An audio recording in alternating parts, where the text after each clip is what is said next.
You're listening to Rock at Night. Are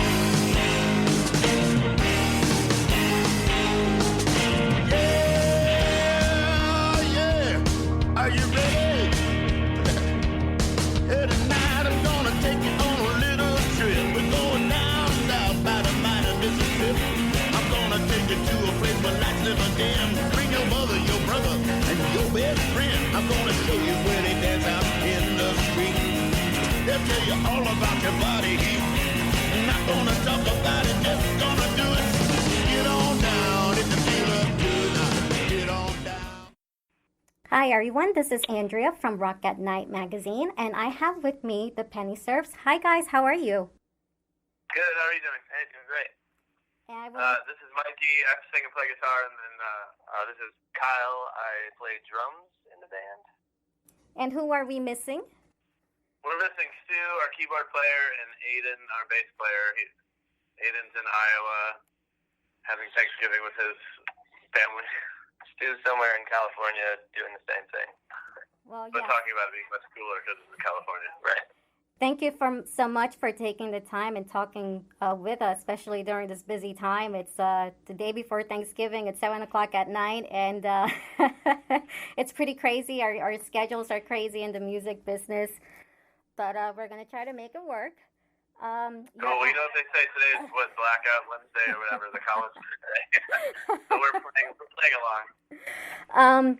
Well, let's talk about your album, which has been out for almost a year already. It's called Politics in the Time of Heroin. First of all, the title, how did you guys come up with that title?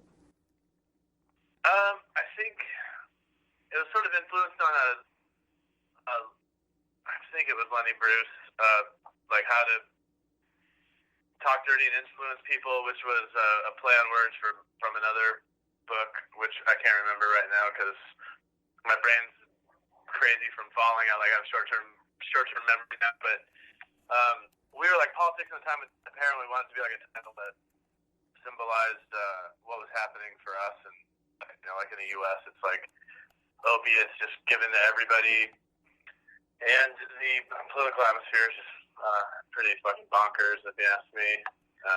Yeah, I mean, the time that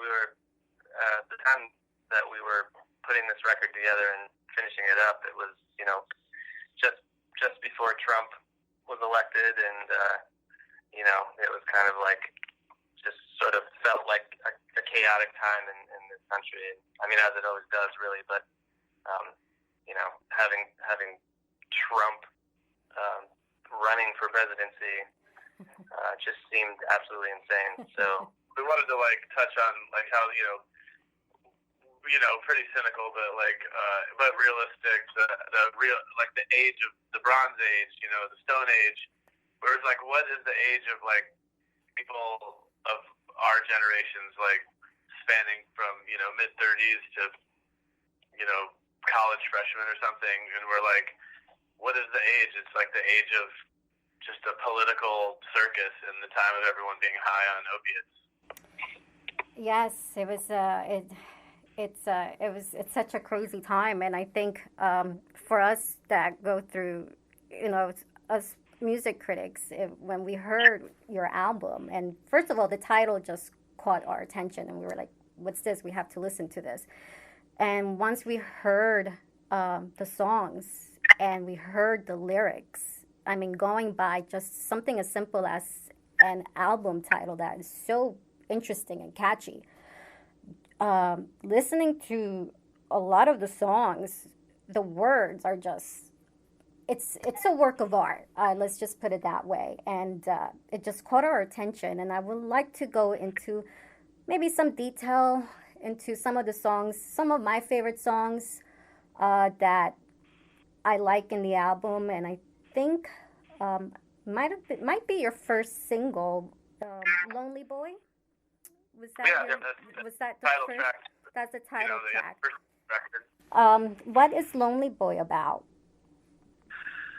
It started out as a couple different things. My son Holden, aptly named, was going through a weird time.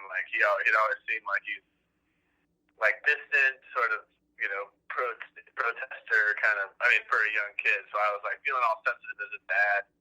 and then I sort of kind of ate that whole story up into my own sort of like depression type of stuff coming around in probably November. And every time the winter happens, I get really weird with my brain and like I feel like the whole world's messed up because it's like dark all the time and then tired all the time, and so I just get super depressed. And I was just like, I kind of wanted to make a song that would like count everyone. Like, we're not nearly as talented as any of the Beatles by far or anything like that, but we're heavily influenced by John Lennon and stuff like that. So I wanted to do kind of like a counter song about, you know, the Beatles are always like, love is all you need. And it's like, gee, like I don't even, like I'm so mad about everything around me and so cynical these days that like I just don't want anything. Like, just like, I'm like, I picture like this lonely cartoon with like a, my umbrella has holes in it. It's always the cloud. It's like that. It's like a commercial for like depression on TV or something. It's like a little cartoon walking, and the rain cloud just follows their head. I sort of feel like that. Serious and joking. Like it's like I make comedy of it because it's like whatever. You know, I'm just a human anyway. It's like not that. It's important, but it's also not important. You know, it has its ups and downs. So basically, that was sort of just like picturing me walking alone on a street that goes nowhere. But just sort of like what's the vision of the course of my life, really.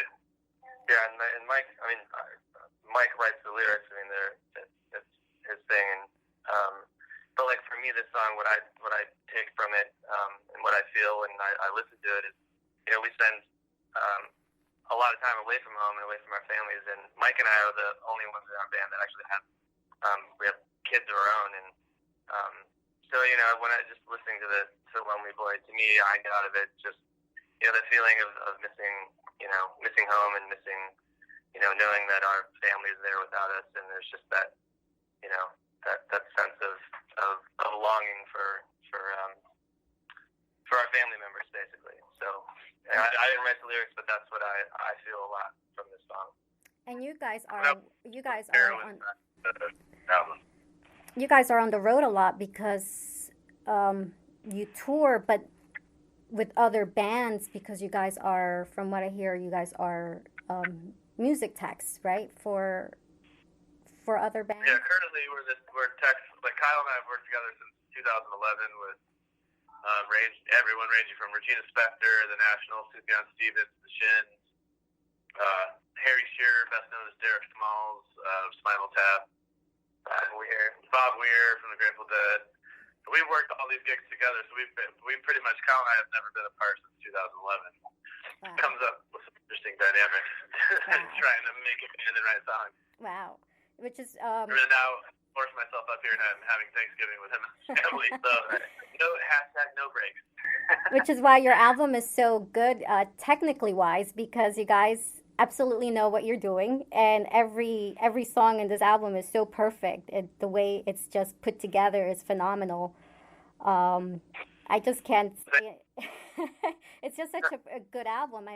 And another song that I like, which I'm kind of afraid to ask what it's about because it's one of my favorite songs in the album. It's called Susie Turned Yellow Yesterday.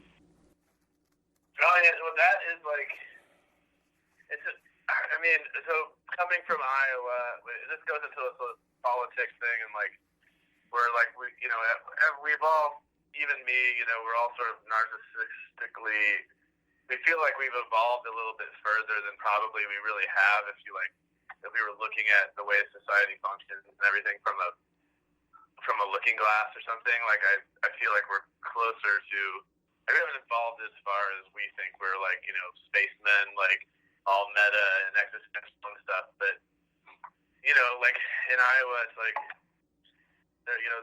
you've probably heard in the news like the last year or so, the young woman from Iowa City was abducted and murdered, jogging, and a lot of problems with, you know, women feeling like they can't even, and girls, probably even more so young women or girls, just like you have to like be safe, think safe going through a park or something. So this was sort of a dark take on that, more like almost like a Stephen King version of like what happens in the course of a young girl's life if everything goes bad, you know. Like she's just like can't hang on anymore, like locked in the closet, and just had enough, and then uses heroin to get out, and eventually, you know, meets an untimely fate. But for the song, which you know, her passing away in the song is really closure for her because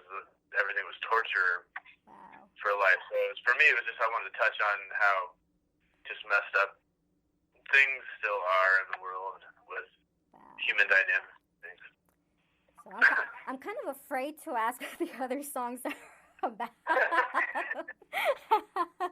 But you know, it's like I said, this album is for those who have not heard. It's lyrically wise. It's a great album, and it's abstract.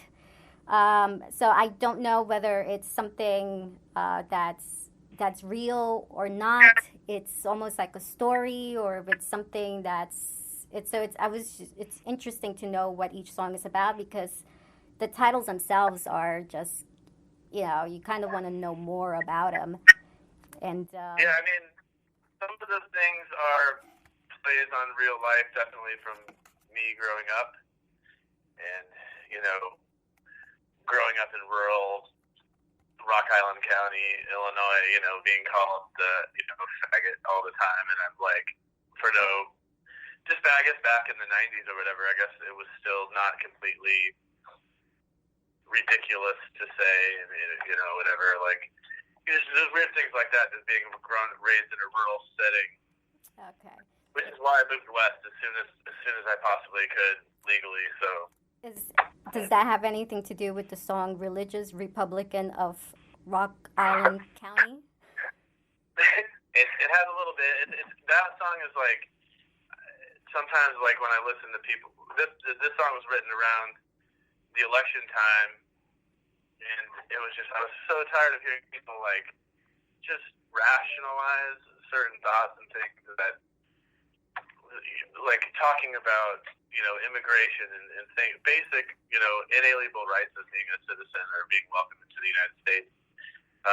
Just hearing people's versions of what they read on the news or read on Facebook or the internet, and then it just turned into this cognitive dissonance of just distortion, really, even on both sides. It's just like, I just was like, I've had enough. Like, I'm just going to make like an Americana song with basically just guitar and just tell everyone to fuck off. Yeah, and the divide between the two sides is so strong now that, you know, there's like no give or take between the two sides. I mean, it's hard to sit down at a bar and even strike up a conversation politically because if someone is on the other side that you're speaking with. You know, it's almost basically a bar fight is about to break out. Yeah. People just aren't willing to, you know, discuss and try to relate or try to at least, you know, communicate one's feelings back and forth politically. Like, it's I think this song, like that. This song's probably the most realistic of my. Like, I was an altar boy when I was little. My family was all Catholic. That's crazy. Yeah, and just being surrounded by the when I was, let's say, probably in the 90s, you know, all the even like the Trump voters were all basically Democrats back then because all the Midwestern people were taught to vote Democrat, you know, to preserve unions and to preserve the working man and everything, which I think is a great concept. Yeah.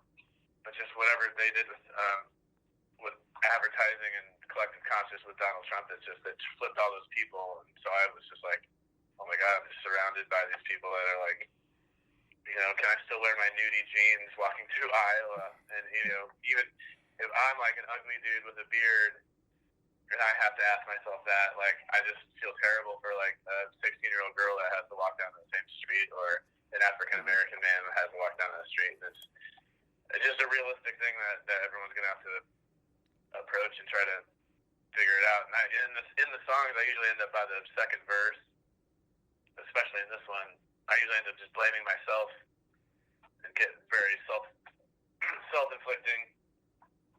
sad on the songs, like maybe I should have been aborted, maybe I was better off born a mouse, things like that, just because I don't know how else to deal with the issues, because I got my own, I got my own mental problems. Sometimes it feels like there isn't any hope.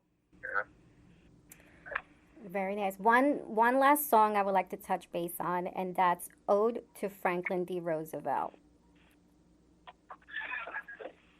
That's a fun one. I mean, I think this was one of the songs, one of the few songs on the record that we actually did as a collective band musically before I approached it lyrically. Most of the songs are usually written like I'm just a lot of drinking beer in my underwear in the kitchen with an acoustic guitar, and then I'll send Kyle a voice note or hum the drum beat and be like, dude, can you try to do something cool like this, and then we'll go from there once my lyrics are already done.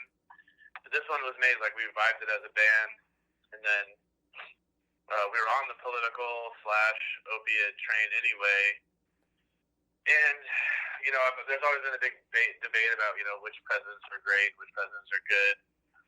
So this one is FDR after the Depression, revoked all the gold. Revoked the gold standard, I believe. Don't fully quote me on this because I'm I'm 6 beers deep. But I'm trying to think executive order.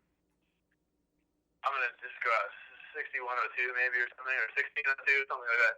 But he basically to try to pull the country out of depression, the Federal Reserve happened and all this other